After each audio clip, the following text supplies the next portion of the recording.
Que bom que você chegou até aqui. Sinta-se uma pessoa abençoada. Você também pode ajudar a levar esta mensagem a outras pessoas. Compartilhe este vídeo em seus grupos de mensagens. Deixe seu comentário. E não se esqueça, deixe seu like. Gratidão.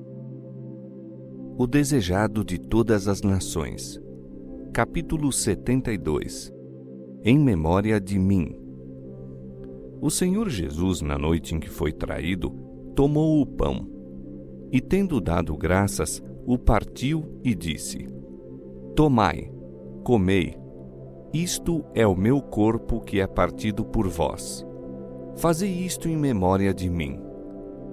Semelhantemente também, depois de cear, tomou o cálice, dizendo: Este cálice é o novo testamento do meu sangue. Fazei isto todas as vezes que beberdes, em memória de mim. Porque todas as vezes que comerdes este pão e beberdes este cálice, anunciais a morte do Senhor até que venha. Cristo se achava no ponto de transição entre dois sistemas e suas grandes festas. Ele, o Imaculado Cordeiro de Deus, estava para se apresentar como oferta pelo pecado e queria, assim, levar a termo o sistema de símbolos e cerimônias que por 4.000 anos apontara a sua morte. Ao comer a Páscoa com seus discípulos, instituiu em seu lugar o serviço que havia de comemorar seu grande sacrifício. Passaria para sempre a festa nacional dos judeus. O serviço que Cristo estabeleceu devia ser observado por seus seguidores em todas as terras e por todos os séculos. A Páscoa fora instruída para comemorar a libertação de Israel da servidão egípcia.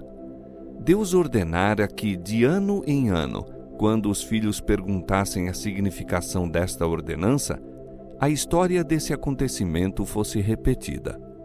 Assim, o maravilhoso livramento se conservaria vivo na memória de todos. A ordenança da ceia do Senhor foi dada para comemorar a grande libertação operada em resultado da morte de Cristo. Até que ele venha a segunda vez em poder e glória, há de ser celebrada esta ordenança. É o meio pelo qual sua grande obra em nosso favor deve ser conservada viva em nossa memória. Ao tempo de sua libertação do Egito, os filhos de Israel comeram a ceia pascual de pé, lombos cingidos e com o cajado na mão, prontos para a viagem. A maneira em que celebraram essa ordenança estava em harmonia com sua condição, pois estavam para ser mandados sair da terra do Egito e deviam começar uma penosa e difícil jornada através do deserto. Ao tempo de Cristo, porém, o estado de coisas havia mudado. Não estavam agora para ser mandados sair de um país estrangeiro, mas eram habitantes de sua própria pátria. Em harmonia com o descanso que lhes fora dado, o povo tomava então parte na ceia pascual em posição reclinada. Colocavam-se leitos ou divãs ao redor da mesa e os convivas, reclinados neles, descansando no braço esquerdo, tinham livre a mão direita para servir-se. Nesta posição, um comensal podia reclinar a cabeça no peito do outro, que lhe ficava imediatamente. E os pés, saindo da extremidade do leito, podiam ser lavados por alguém que passasse pelo lado exterior do círculo. Cristo está ainda à mesa em que fora posta a ceia pascual. Acham-se diante dele os pães asmos usados no período da Páscoa. O vinho pascual, livre de fermento, está sobre a mesa. Esses emblemas Cristo emprega para representar seu próprio irrepreensível sacrifício. Coisa alguma corrompida por fermentação, símbolo do pecado e da morte, podia representar o Cordeiro imaculado e incontaminado. E quando comiam, Jesus tomou o pão e, abençoando-o, o partiu e deu aos discípulos e disse: Tomai, comei, isto é o meu corpo. E tomando o cálice e dando graças, deu-lhe dizendo: Bebei dele todos, porque isto é o meu sangue, o sangue do Novo Testamento, que é derramado por muitos para a remissão dos pecados. E digo-vos que, desde agora, não beberei deste fruto da vide, até aquele dia em que o beba de novo convosco no reino de meu Pai. Judas, o traidor, achava-se presente ao serviço sacramental. Ele recebeu de Jesus os emblemas de seu corpo partido e de seu derramado sangue. Ouviu as palavras: Fazei isto em memória de mim. E ali, sentado na própria presença do Cordeiro de Deus, o traidor alimentava seus negros desígnios e acariciava seus malévolos, vingativos pensamentos. No lava-pés, Cristo dera convincente prova de que compreendia o caráter de Judas. Nem todos estáis limpos, dissera. Estas palavras convenceram o falso discípulo de que Cristo lhe lia o secreto desígnio. Agora Jesus falou mais claramente.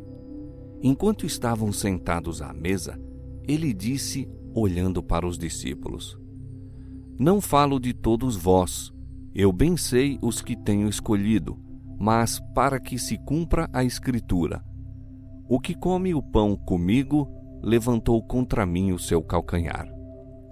Mesmo então, os discípulos não suspeitaram de Judas, mas viram que Cristo parecia grandemente perturbado. Baixou sobre todos uma nuvem, a advertência de qualquer terrível calamidade, cuja natureza não percebiam. Enquanto comiam em silêncio, Jesus disse: na verdade vos digo que um de vós me há de trair. A essas palavras foram tomados de espanto e consternação. Não podiam compreender como qualquer deles pudesse agir traiçoeiramente com seu divino mestre. Por que motivo o haveriam de trair? E entregá-lo a quem? Que coração poderia conceber um tal desígnio? Por certo, nenhum dos 12 favorecidos, que foram privilegiados acima de todos os demais em ouvir os seus ensinos, que partilharam de seu admirável amor e por quem ele tivera tão grande consideração, pondo-os em íntima comunhão consigo. Ao ponderarem a importância de suas palavras e lembrarem quão verdadeiras eram suas declarações, apoderaram-se deles a desconfiança de si mesmos e o temor. Começaram a examinar o próprio coração, a ver se nele se haveria abrigado um pensamento contra seu mestre. Com a mais dolorosa emoção, um após outro indagou: Porventura sou eu, Senhor? Mas Judas guardava silêncio.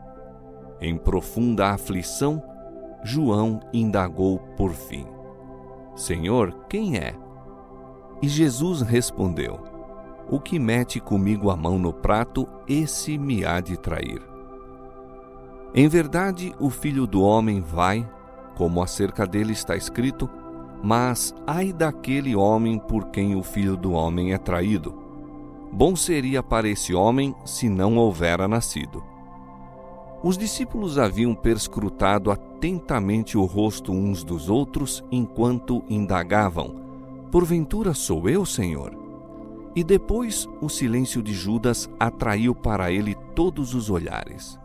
Por entre a confusão de perguntas e expressões de espanto, Judas não ouvira as palavras de Jesus em resposta à pergunta de João.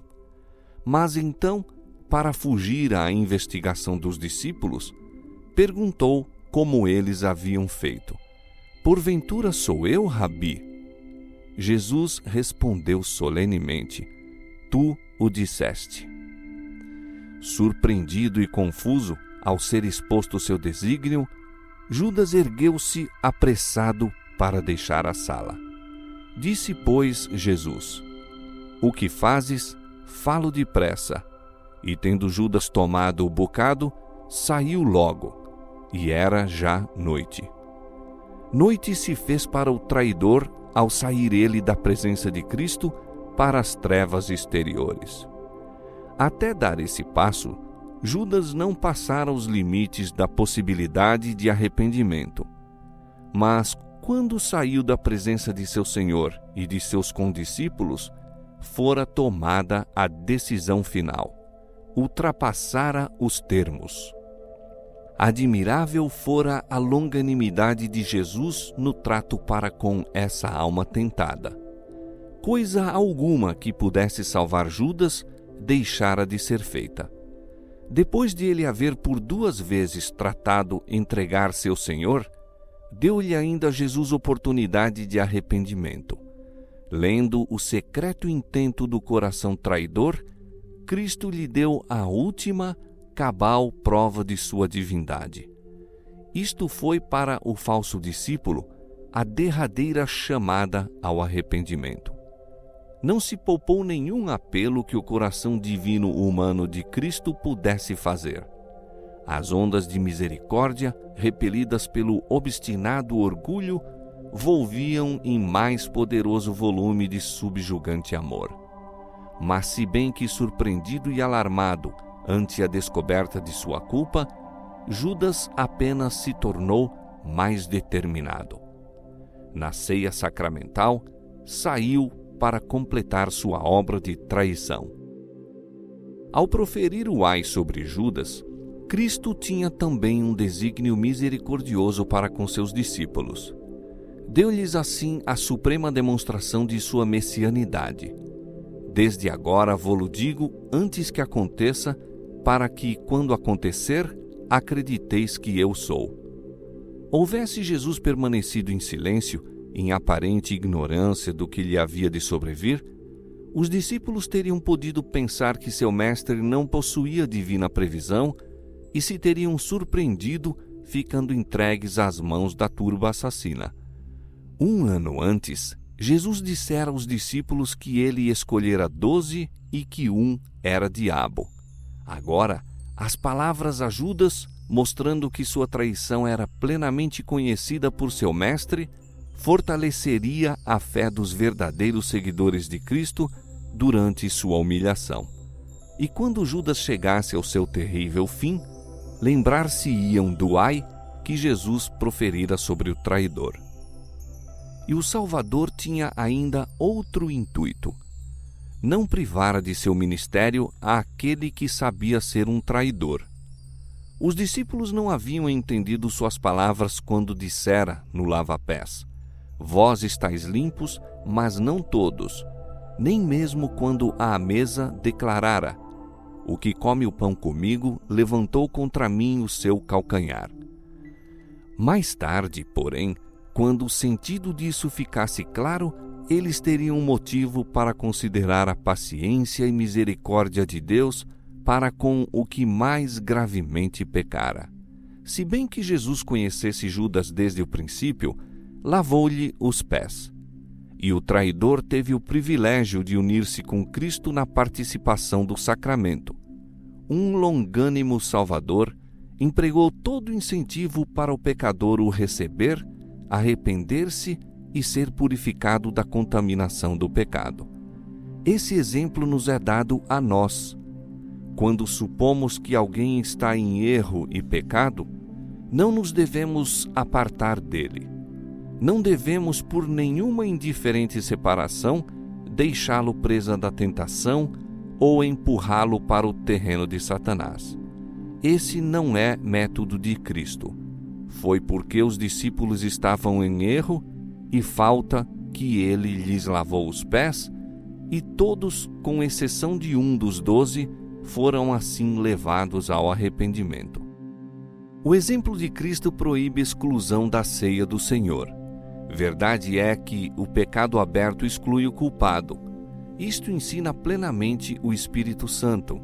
Além disso, porém, ninguém deve julgar. Deus não deixou aos homens dizer quem se apresentará nessas ocasiões. Pois quem pode ler o coração? Quem é capaz de distinguir o joio do trigo? Examine-se, pois, o homem a si mesmo, e assim coma deste pão e beba deste cálice.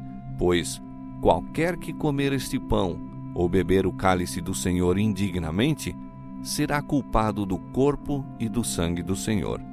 Porque o que come e bebe indignamente, come e bebe para sua própria condenação, não discernindo o corpo do Senhor.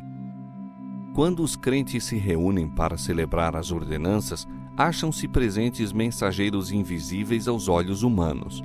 Talvez haja um Judas no grupo, e se assim for, mensageiros do príncipe das trevas ali estão, pois acompanham a todo que recusa ser regido pelo Espírito Santo.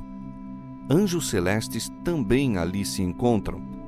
Esses invisíveis visitantes se acham presentes em toda ocasião como essa. Podem entrar pessoas que não são, no íntimo, servos da verdade e da santidade, mas que desejem tomar parte no serviço. Não devem ser proibidas. Acham-se ali testemunhas que estavam presentes quando Jesus lavou os pés dos discípulos e de Judas. Olhos mais que humanos contemplam a cena. Por seu Santo Espírito, Cristo ali está para pôr o selo à sua ordenança. Está ali para convencer e abrandar o coração. Nenhum olhar, nenhum pensamento de arrependimento escapa à sua observação. Pelo coração contrito, quebrantado, espera ele. Tudo está preparado para a recepção daquela alma. Aquele que lavou os pés de Judas anseia lavar todo o coração da mancha do pecado. Ninguém deve se excluir da comunhão por estar presente, talvez, alguém que seja indigno. Todo discípulo é chamado a participar publicamente e dar assim testemunho de que aceita Cristo como seu Salvador pessoal. É nessas ocasiões, indicadas por Ele mesmo, que Cristo se encontra com seu povo e os revigora por sua presença. Corações e mãos indignos podem mesmo dirigir a ordenança. Todavia, Cristo ali se encontra para ministrar a seus filhos. Todos quantos ali chegam com a fé baseada nele serão grandemente abençoados. Todos quantos negligenciam esses períodos de divino privilégio sofrerão prejuízo. Deles se poderia quase dizer: nem todos estáis limpos. Participando com os discípulos do pão e do vinho, Cristo se empenhou para com eles como seu Redentor. Confiou-lhes o novo concerto pelo qual todos os que o recebem se tornam filhos de Deus e co-herdeiros de Cristo. Por esse concerto pertencia-lhes toda a bênção que o céu podia conceder para esta vida e a futura. Esse ato de concerto devia ser ratificado com o sangue de Cristo, e a ministração do sacramento havia de conservar diante dos discípulos o infinito sacrifício feito por cada um deles individualmente como parte do grande todo da caída humanidade. Mas o serviço da comunhão não deve ser um período de tristeza. Não é esse o seu desígnio. Ao reunirem-se os discípulos do Senhor em torno de sua mesa, não devem lembrar e lamentar suas deficiências. Não se devem demorar em sua passada vida religiosa, seja ela de molde a elevar ou a deprimir. Não tragam à memória as diferenças existentes entre si e seus irmãos. O serviço preparatório abrangeu tudo isso. O exame próprio, a confissão do pecado, a reconciliação dos desentendimentos, tudo já foi feito. Agora chegam para se encontrar com Cristo. Não devem permanecer à sombra da cruz, mas à sua luz salvadora. Abram a alma aos brilhantes raios do sol da justiça. Corações limpos pelo preciosíssimo sangue de Cristo, na plena consciência de sua presença, se bem que invisível, devem-lhe ouvir as palavras: deixo-vos a paz, a minha paz vos dou. Não vou-la dou como o mundo a dá. Nosso Senhor diz: sob a convicção do pecado, lembrai-vos de que morri por vós. Quando opressos, perseguidos e aflitos por minha causa e a do Evangelho, lembrai-vos de meu amor tão grande que por vós dei a minha vida. Quando vossos deveres vos parecerem duros e severos, e demasiado pesados os vossos encargos, lembrai-vos de que, por amor de vós, suportei a cruz, desprezando a vergonha. Quando vosso coração recua ante a dolorosa prova, lembrai-vos de que vosso Redentor vive para interceder por vós. A Santa Ceia aponta à segunda vinda de Cristo. Foi destinada a conservar viva essa esperança na mente dos discípulos. Sempre que se reuniam para comemorar sua morte, contavam como ele, tomando o cálice e dando graças, deu-lhes dizendo: bebei dele todos, porque isto é o meu sangue, o sangue do Novo Testamento, que é derramado por muitos para a remissão dos pecados. E digo-vos que, desde agora, não beberei deste fruto da vide até aquele dia em que o beba de novo convosco no reino de meu Pai. Nas tribulações, encontravam conforto na esperança da volta de seu Senhor. Indizivelmente precioso era para eles o pensamento: todas as vezes que comerdes este pão e beberdes este cálice, anunciais a morte do Senhor até que venha. Estas são as coisas que nunca devemos esquecer. O amor de Jesus com seu subjugante poder deve ser mantido vivo em nossa memória. Cristo instituiu este serviço para que ele nos falasse aos sentidos acerca do amor de Deus expresso em nosso favor. Não pode haver união entre nossa alma e Deus, senão por meio de Cristo. A união e o amor entre irmão e irmão devem ser cimentados e feitos eternos pelo amor de Jesus. E nada menos que a morte de Cristo podia tornar eficaz o seu amor por nós. É unicamente por causa de sua morte que podemos esperar com alegria sua segunda vinda. Seu sacrifício é o centro de nossa esperança. Nele nos cumpre fixar a nossa fé. As ordenanças que indicam a humilhação e sofrimento de Nosso Senhor são demasiado consideradas como uma forma. Foram, porém, instruídas para um fim. Nossos sentidos precisam ser vivificados para se apoderarem do mistério da piedade. É o privilégio de todos compreender, muito mais do que fazemos, os sofrimentos expiatórios de Cristo. Como Moisés levantou a serpente no deserto, assim foi o Filho do Homem levantado, para que todo aquele que nele crê não pereça, mas tenha a vida eterna. À cruz do Calvário, apresentando um Salvador a morrer, devemos nós olhar. Nossos interesses eternos exigem que mostremos fé em Cristo. Disse nosso Salvador: se não comerdes a carne do Filho do Homem e não beberdes o seu sangue, não tereis vida em vós mesmos. Porque a minha carne verdadeiramente é comida e o meu sangue verdadeiramente é bebida. Isso é verdade quanto à nossa natureza física. Mesmo esta vida terrestre, devemos à morte de Cristo. O pão que comemos é o preço de seu corpo quebrantado. A água que bebemos é comprada com seu derramado sangue. Nunca alguém, seja santo ou pecador, toma seu alimento diário que não seja nutrido pelo corpo e o sangue de Cristo. A cruz do Calvário acha-se estampada em cada pão. Reflete-se em toda a fonte de água. Tudo isso ensinou Cristo ao indicar os emblemas de seu grande sacrifício. A luz irradiada daquele serviço de comunhão no cenáculo torna sagradas as provisões de nossa vida diária. A mesa familiar torna-se como a mesa do Senhor e cada refeição um sacramento.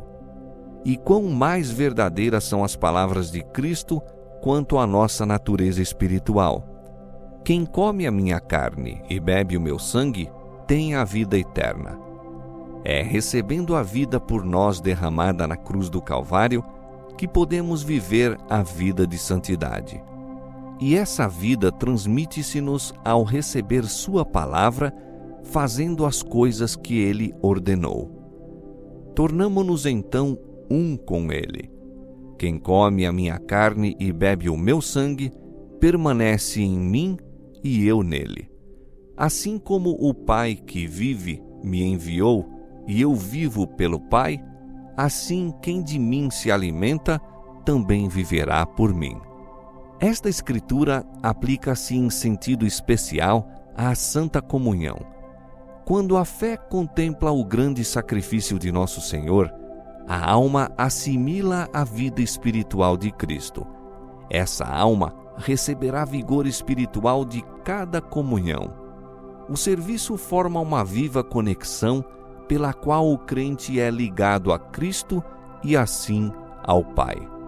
Isso forma, em especial sentido, uma união entre os dependentes seres humanos e Deus. Ao recebermos o pão e o vinho simbolizando o corpo partido de Cristo e seu sangue derramado, unimo-nos pela imaginação à cena da comunhão no cenáculo. Afigura-se-nos estar atravessando o jardim consagrado pela agonia daquele que levou sobre si os pecados do mundo. Testemunhamos a luta mediante a qual foi obtida nossa reconciliação com Deus. Cristo crucificado apresenta-se entre nós. Contemplando o crucificado Redentor, compreendemos mais plenamente a magnitude e significação do sacrifício feito pela majestade do céu. O plano da salvação glorifica-se aos nossos olhos e a ideia do Calvário desperta vivas e sagradas emoções em nossa alma. No coração e nos lábios achar-se-ão louvores a Deus e ao Cordeiro, pois o orgulho e o culto de si mesmo não podem medrar na alma que conserva sempre vivas na memória as cenas do Calvário. Aquele que contempla o incomparável amor do Salvador será elevado no pensamento, purificado no coração, transformado no caráter. Sairá para servir de luz ao mundo, para refletir em certa medida este misterioso amor. Quanto mais contemplarmos a cruz de Cristo, tanto mais adotaremos a linguagem do apóstolo quando disse: "Mas longe esteja de mim gloriar-me, a não ser na cruz de nosso Senhor Jesus Cristo, pela qual o mundo está crucificado para mim e eu para o mundo."